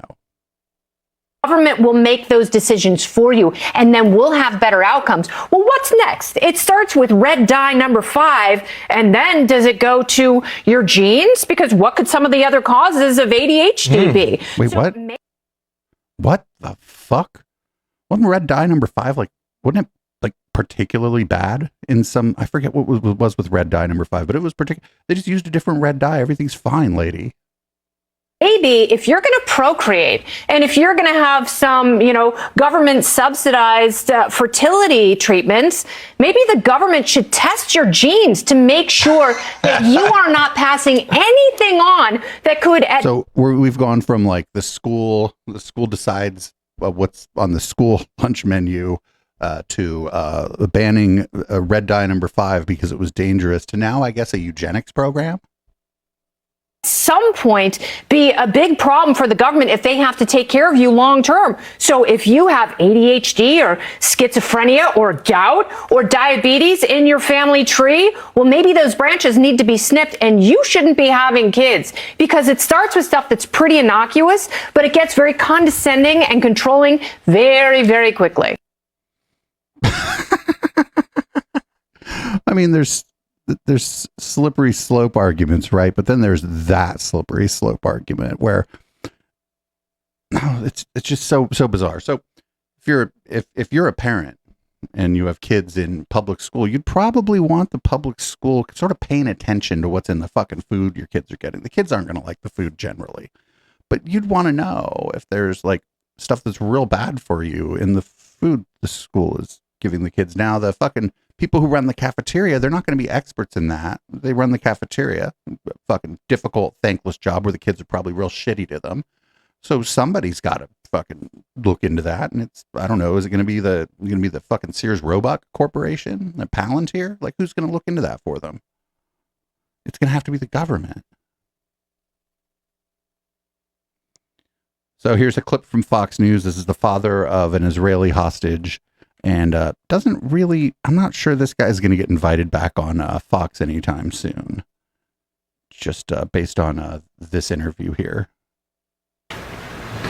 Well, thank you for having me. First, a small correction. There are actually 7 U.S. citizens still being held by Hamas as hostages. 4 we hope are still alive, and 3 their murders have already been confirmed. As far as messaging to the Israeli government, my government, it's that the time is over for sort of selling, perpetuating this fantasy of total victory over Hamas, based on the sacrifice of our sons, daughters, grandparents who are hostages in Gaza.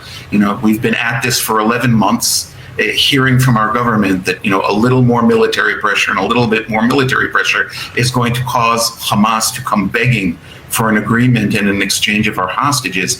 Clearly that has not happened. 6 bodies were returned yesterday of hostages who were alive until this past week. A week before that, 6 other hostages were returned after their murder in months and months after October 6th.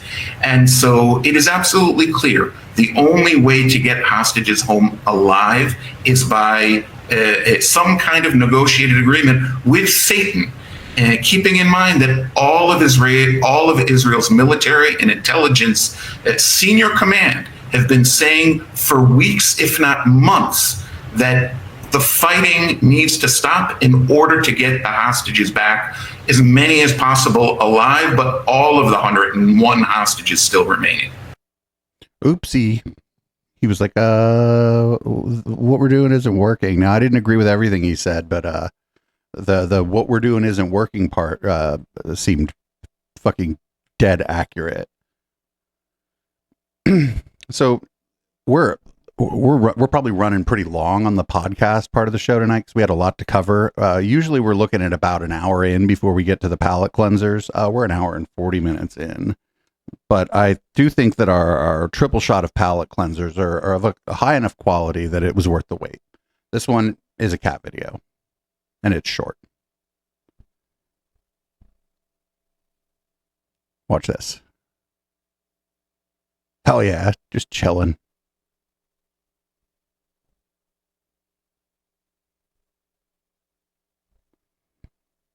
Best kitty. People listening on the audio only podcast. I guess you're just gonna have to tune in live or go find the video of this to know what that was about. But that was a high quality cat video. Up next, we got an unboxing video. We don't usually watch those on this channel, but it's the best unboxing video ever. Also cats.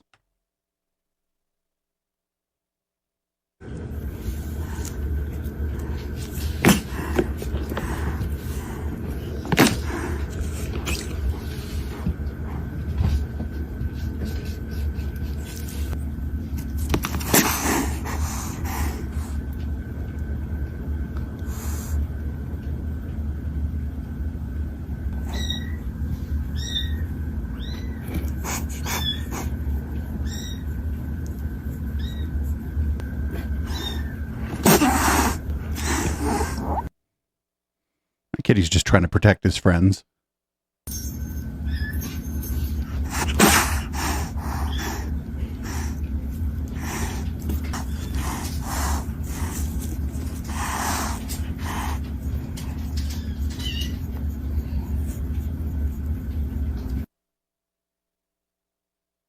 Oh, the mean kitty got picked up.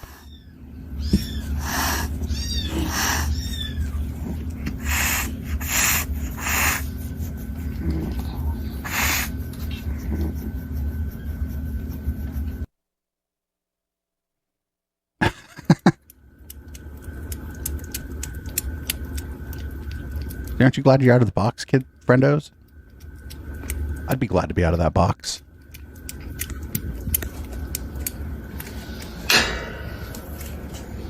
All right, I told you that was a very, very high quality unboxing video. Then we got one more palate cleanser. This one's pretty funny.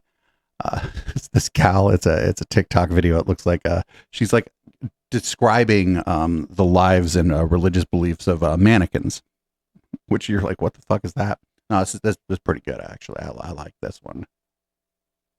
Southern Baptist, her name's Sarah, and she's teaching her Sunday school class. She's Pentecostal, she's in charge of trunk or treat, and she takes it very seriously. He's a Calvinist, Reformed, he will argue with you. But if you need a recommendation for a local brewery, go to Chris. Michaela is a Mormon. She just got back from her mission in Brazil. Ex-Mormons make her really angry. This is Pam. She's an independent fundamentalist Baptist, has an unaccredited degree from Hyles-Anderson. She's also the Modesty Police. This is Shannon, PCA Presbyterian, about to have her 4th child, and her husband is in the military. This is Christina, and her husband is a lead pastor at a mega church in Florida. This is Reese. She grew up evangelical, and then she converted to the Episcopal Church in her 20s. She works at a nonprofit and will get your pronouns right. Stella goes to a very trendy boutique non-denominational church in LA. This is Charlotte. She's non-denominational, lives in Nashville, and her favorite author is Sadie Robertson. This is Bree. She's Pentecostal. This is Emma. She's a Utah Mormon. She makes garment-friendly content. She is 5'10", but she buys petite, extra small garments. This is Eric. He leads the parking and traffic team at a mega church. This is Tanner. He just graduated from seminary. He interns at a United Methodist church. He's very active on Bumble. He'll probably deconstruct in the next 2 years, but he does not know that yet. This is Miss Margaret. She is Church of Christ. She makes amazing poppy seed chicken. She's an alto. She's Unitarian Universalist. Her and her partner are the coolest people that you've ever met. Sierra goes to a very contemporary Baptist church. She homeschools all of her kids using a Becca. This is Jasmine. She's Kojic, Church of God in Christ. She hates her parents' church. Her boyfriend goes to Zion Baptist, so she's been visiting there, but that makes, of course, her family upset. This is Rosa. She's Seventh-day Adventist, but she's pretty chill about it. This is what every audio guy at every evangelical church looks like. Probably actually an atheist, very mysterious. She's a Mormon boy mom, baby number 5. The audio guy at your church is probably an atheist, very mysterious. And it's pretty obvious that her and her husband are going to leave the church soon. This is Debbie. She's a upper middle class suburban Catholic mom. If you're ever at Mass and you ask her where she got her outfit, it's going to be from Nordstrom Rack. And this is her husband, Alan. They're very generous, and without them, the lights of the church would not be on. That was very funny. I liked that. So if you're listening, I hate having to do this during the podcast because it doesn't make sense to the people listening. Hit !enter in the chat. That's !ENTER, and you can enter to win a mug that was generously gifted away by Allie Drew. This one, I just called it Turn the Autotune Back On. And you'll understand why in just a moment here. Here's the premiere of my new song, Hero, brought to you today for the first time without Autotune. Without your bravery, we're all out of luck. No, this can't be denied. You gotta be special. It takes a lot to put you last and everybody first. This can't be denied. Your heart, they can make gold. And the flames getting higher. You're my hero. You're my hero. You're climbing up the ladder. And the screams get louder.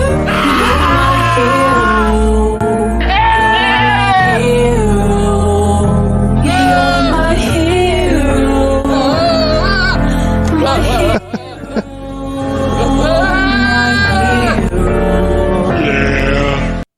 Good goats. Good goats. Oh my fucking God.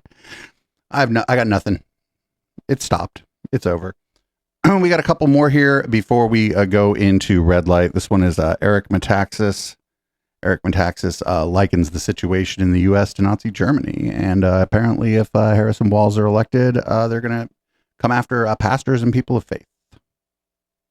If we do not act now, the window is closing. Bonhoeffer tried to get the church to see this in the early 30s. He knew that the window was closing, that there was an opportunity to act, and if the church would do what the Lord was asking it to do, they could save Germany and avert the nightmare that we all know they didn't avert. But they waited and waited and waited. They thought, we'll be fine, we'll be fine. The moment Hitler wanted the church to continue to be asleep. And that's what the devil wants, and that's what the devil wants in America. And there are many pastors in America right now who pretend that they don't need to be in this fight. Yep. They believe it doesn't matter, everything's fine, everything's fine. The window is closing. And I promise you, if Kamala Harris and Tim Walz are elected, they are going to come after pastors and people of faith like you have never seen. And I say this as a warning. You need to fast and pray for this election. Fast and pray for this election and understand what is at stake, because there will come a time when you will not have a voice. You will be shut down. That is coming to America. No, that's not coming to America. Most Democrats are Christians. So no. These people are crazy. They want so badly to be oppressed and like harmed by us, actually, people like us. Up next, we got the Dersh. Alan Dershowitz is leaving the Democratic Party, I guess. I didn't know that the Dersh was still a registered Democrat, but here's Alan Dershowitz leaving the Democratic Party. I was disgusted at the Democratic National Convention. Absolutely disgusted. We're speaking with Harvard Law Professor Emeritus Alan Avi Dershowitz. So are you ready to leave the Democratic Party? Democratic Party. I am no longer a Democrat. I am an independent. I'll decide who to vote for at the last minute based on totality of the circumstances. He's going to vote for Trump, but who cares? A fucking friend of Epstein. Like, he was, it's one thing to be like a lawyer for somebody who did a bunch of bad things. Everybody's entitled to a legal defense, but that guy was like a pal of Jeff Epstein, which is, your lawyer shouldn't be your friend generally. Anyway, up next, we got Devin Nunes on the X22 report, which is incredibly pilled. Just one of the most fucking pilled things in the world, talking about the arrest of the Telegram CEO after France held the Olympics. And I've watched the Olympics my whole life. I've enjoyed watching it. I didn't watch one minute of it after because I just don't want to see all this woke stuff. I want to see like guys racing in a 100-meter dash, and I want to see women, playing, whatever, volleyball or shot put or whatever it is. And it just seems, if you're going to let what you let happen in the Olympics, why would you jail a guy for not having the right moderation? So we haven't done a lot of following of this Telegram story, but he was jailed because France had warned the Telegram company many times and tried to get them to take down CSAM, child sex abuse material, and they did not, among other things, and he was arrested. And because Telegram doesn't really comply with takedown requests for illegal materials. That's sort of the reason there are so many groups on Telegram that I would personally call terrorist training camps. Up next, we got another from Newsmax, and this is just called on my list. Oh, what the fuck is going on at Newsmax? Check this out. Some non-thinker out there on election day would be like, Alexa, who do I vote for? They're on their way to vote. And that might swing a vote. Yeah, and in a place like Wisconsin or Arizona or Georgia, that might make the difference. I'm telling you. It's called election interference. Who owns Amazon? Jeff Bezos? Yes, he does. Okay. Yes. Yeah. I mean, I could see people use. What is going on over there? Oh, that's a sinking ship, though. There's like rumors that Newsmax is on its way out. We got a few more here. I've been sitting here for a while, and I definitely like to get up and take a piss and pour a drink, but we got a few more here. We got this one's just called I'm Not a Hater. However, and of course the man is just going to spew massive amounts of hatred and in a self-righteous sort of manner. I don't hate any community of people. I'm not a hater. They often say, well, you just hate, no. But I do not like the fact that there are groups that are trying to push down our throats propaganda and nonsense in the name of logic, kindness, and love. I don't appreciate it, and neither should you. I mean, we know who he's talking about, like queer people, right? He's talking about like queer people and possibly like secular, non-religious people. That's who he's talking about. Nobody's pushing anything down your throat. Queer people just want to live their lives, and that's it. Up next, I got a clip of RFK Jr. where, I don't know if people saw this. I guess he finds like a grasshopper or whatever. And there's a point while you're watching this where you're going to be like, he's going to eat the grasshopper on this video, right? Because that's what you're going to think that to yourself. I primed you to think that, but you would have thought that anyway. What I just found in my house. That's called a bird grasshopper. See, like right there, I thought he was going to eat it. These grasshoppers, I'm going to let them go. These grasshoppers are actually quite large. But they have 2 generations each summer, and then they overwinter in this big adult phase like that. I'm still thinking he's going to eat it. And don't worry, I'm not hurting him now.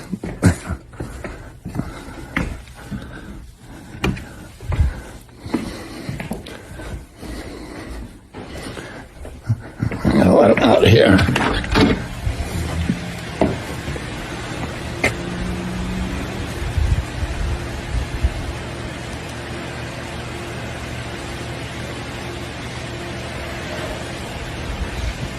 When you first catch them, they spit tobacco. That's what we used to say when we were kids. They have this brown liquid that they spit out of their mouths. Anyway.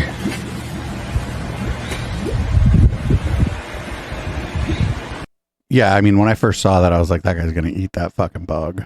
But he didn't eat the bug, so good for him. Big progress. Big progress. Up next, we got Charlie Kirk, abortion expert. Of all the communities in America, who's the community that supports abortion the most favorably? It is white women are the core. Abortion is the sacrament of the secular religion of leftism. For them, abortion is everything.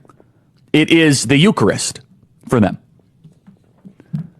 That's where the trends are heading, said Greg Strimple, a Republican pollster.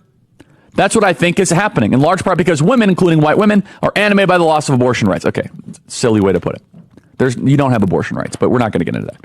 And you do. Young ladies, you are voting for the Democrat Party. You have no idea what you are doing. You have no idea what you're inviting into the country. You have no idea the misery, the suffering, the despair, the depression, the anxiety that you are inviting in to your own nation, all because you feel good because somebody danced on TikTok. Here's the issue. And J.D. Vance was attacked by the media relentlessly for isolating this issue. Not just the media, some kind of bug, actually. I liked that.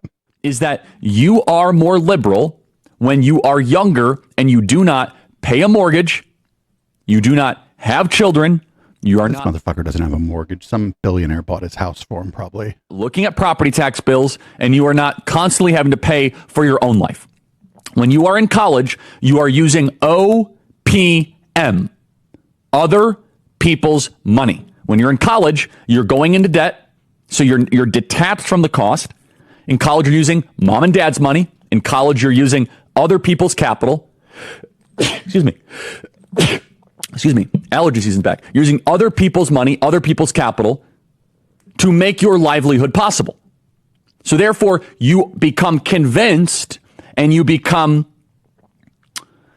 certain that the make university free then only way to live is by voting for yourself, for the right to kill an unborn baby, for the right to Besides that, I don't even really know what they think they're doing. But they think that it's a vibes, a group therapy type of election. That was kind of incomprehensible, but yeah, when you're a university student, if you're a full-time university student, it's, you get loans or grants, or if you're fortunate, your parents, maybe not just your parents, other members of your family help you pay for it. Yeah, that's what fortunate people do. Other people have a bit of a rougher time. I knew people when I was going to school that worked 2 jobs and had a full class load. Like, that's not great. That's a lot of stress. You learn a different lesson then. We got 2 more. We got Matt Walsh talks about Jesus and DEI. Now, on one level, it's no surprise to hear abject heresy from a female pastor. The existence of female pastors is already a heresy. Well, starting off fucking strong here. Scripture's very clear on that point. St. Paul stated it explicitly throughout his letters, and he wasn't exactly gentle or subtle about it. In 1 Corinthians chapter 14, he tells women to keep silent, quote unquote, in the church. And this is a theme that he returns to in other letters, which means that a church with a female pastor must, at the outset, eject St. Paul from the biblical canon entirely. You cannot keep both Paul and your female pastor. And that is to say, you cannot keep the Bible, because once you start stripping the parts out of it that you don't like, what you're left with at the end of that process is not the Bible. It's some butchered husk of what was once the Bible. It is the gospel according to you. It is a religion. That's how everybody does religion. They do. It's what my religion according to me, and that's fine, actually. No problem with that, baby. I used to be one of them weird atheists. It's like, well, your Bible says this, and it's like, well, why was I talking to people that way? Like, if their Bible says one thing, but they're like, well, that's actually wrong, and they go the other way, that's better, right? That's better for everybody, better for society. Invented for yourself. Now, we should note, by the way, that St. Paul is not the only reference point on this issue. Jesus Christ himself chose 12 apostles. They were all men. Jesus did not abide by the tenets of diversity, equity, and inclusion when selecting apostles or when doing anything else. He selected only men. So if Rebecca Todd because he was a Mo was around in the year, 30 AD or thereabouts, I suppose she would have gone straight up to Jesus and given him a stern lecture about the importance of inclusion and the need for greater female representation. Then perhaps she would have tried to convince him that anyone who harms a child actually shouldn't have a millstone tied around their neck and be thrown into the sea, as Jesus clearly says in Matthew 18, but should instead be celebrated as a feminist hero and awarded $500 million in taxpayer funding. That's obviously the position that Rebecca Todd Peters holds on this subject, as we just heard, after claiming that Jesus would have shepherded women to abortion clinics. Todd goes on to say that she's had 2 abortions herself. She says she personally works as an escort at abortion clinics every month or so. So this sounds like a pretty cool ass pastor, and I would go to her church. I'm not religious myself, but I feel like I would probably be welcomed at her church. And the escorts are the people that escort. Well, as the name suggests, they bring the women. Basically bring them from their cars into the abortion clinic. And you might ask, well, why do you need an escort? Why do you need someone to do that? And the answer is that sometimes there are pro-lifers outside of the abortion clinics, not screaming at them or harassing them, but just praying for them. And sometimes you might have sidewalk counselors that are trying to give them information. Or screaming at them and harassing them. Literature. To let them know that there are other choices, there are other options besides killing your child.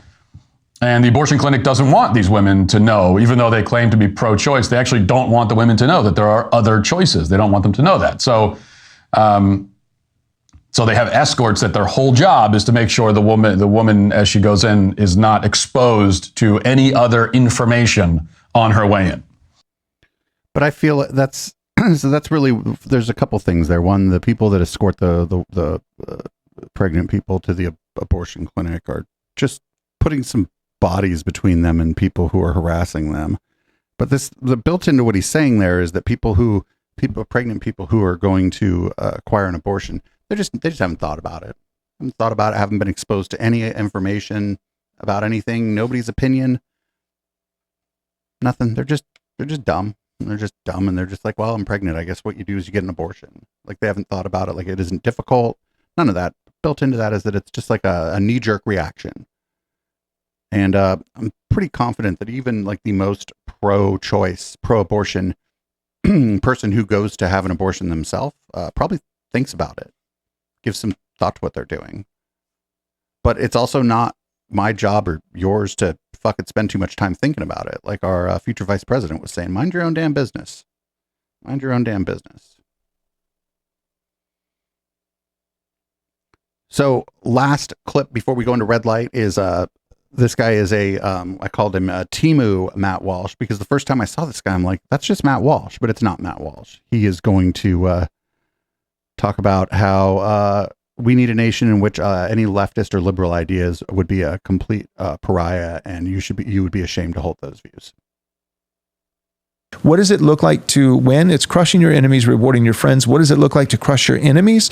It depends on the category. It depends on your vocation. So when we say crush your enemies, I'm not saying that Christians in the middle of the night should dress up like Batman and be vigilantes and run around and kill their enemies. That's not, no one is saying that. You're not saying that. It's not really, I mean, Batman was kind of a cop, but that's not what Batman really did. I'm not saying that. We're not saying that. What we're saying is you do it in all the capacities, staying in the various lanes that the Lord has assigned to us. So it means culturally. What does it mean culturally to crush your enemies? It means making leftist thought a complete pariah, to where someone is ashamed. They are ashamed to publicly utter views that the Lord hates, that God hates, like murdering babies and chopping off the genitals of children.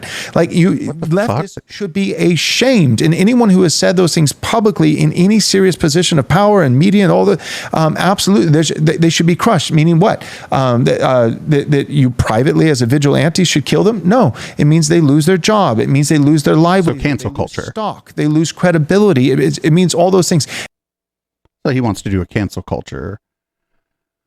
I legitimately think that guy is only gaining popularity because he looks like Matt Walsh.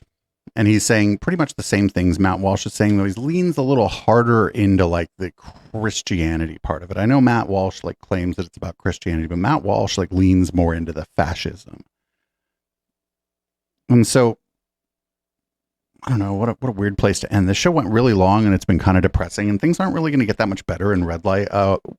I had so much shit to cover this week that I had to put some regular news in red light. Like, you remember that Tennessee cop, that QAnon police chief from Tennessee? I have not one but two fucking things about him. There's a sitcom we're going to play a clip of that we're going to watch the entirety of one of the episodes on Catterday. We got a MAGA prophet, Julie Green, received another message from God. Then we got a little Nikki Fuentes still mad at Donald Trump. And then a story about artificial intelligence teaching a class in the UK. And then we have a very odd episode of the Piers Morgan Show. And then after that, we're probably just going to go and see what kind of brain rot YouTube has for us that isn't like on that list. Or maybe we'll check out Odyssey. The Odyssey website seems not to be working very well lately. So podcast listeners, thanks for listening. The show went a little bit long. If you're still here listening, this is a listener and viewer supported project. Head on over to echoplexmedia.com, click the support link, and find your favorite way to support the show. My favorite is over at eplex.store. There's memberships and merch there. Some of the merch is great. We have a great Halloween collection. I need a break, but the break will be short. We're going to play Periscope. This song is called Boomers. And I'll see everybody after I change the contents of my drink and change the color of the lights in the studio. Be back in a few.